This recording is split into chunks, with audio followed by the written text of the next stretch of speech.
I'll never forget one Sunday morning, I think it was in 2011. We went to a shop and I saw people coming out of it holding things in their arms because clearly that charge had just come in, that charge had just come into effect.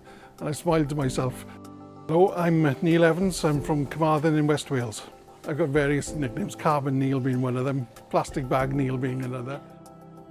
I was telling my friends and my family about what it really was like when I was a kid in Abergwili in Carmarthen in West Wales. We grew up in a place where you could sit on the riverbank and look in the river, and there were hundreds of fish this big. I was a fisherman back then. Wildlife was so abundant. That fired me up. Being able to make any little change, I can hopefully find our way back to that position so other people can see what I've seen. In 2007, the BBC ran a competition, If I Ruled Wales, and it basically asked the question, if you ruled Wales, what new rules, what new laws would you bring in? I wanted to put Wales in the forefront of environmental action.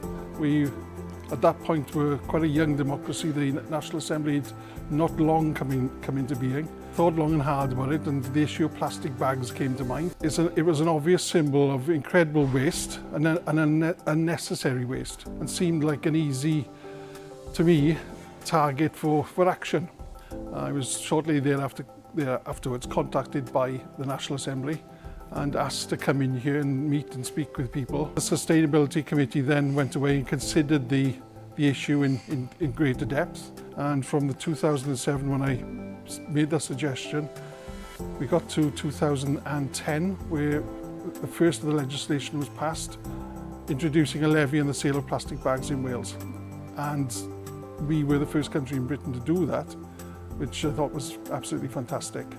You know, there's great value in engaging with the Assembly that, you know, so many of my friends, myself included, up until that point had moaned about this and that and feeling powerless and not being able to get our views across, and feeling perhaps politics was, you know, a remote game that didn't really work for us. The ability to directly interact with the National Assembly via the petitions process, it seemed to bear fruit. But I've been thrilled to be part of the process that started back in 2007 and will hopefully next year finally result in a ban on plastic bag sales in Wales.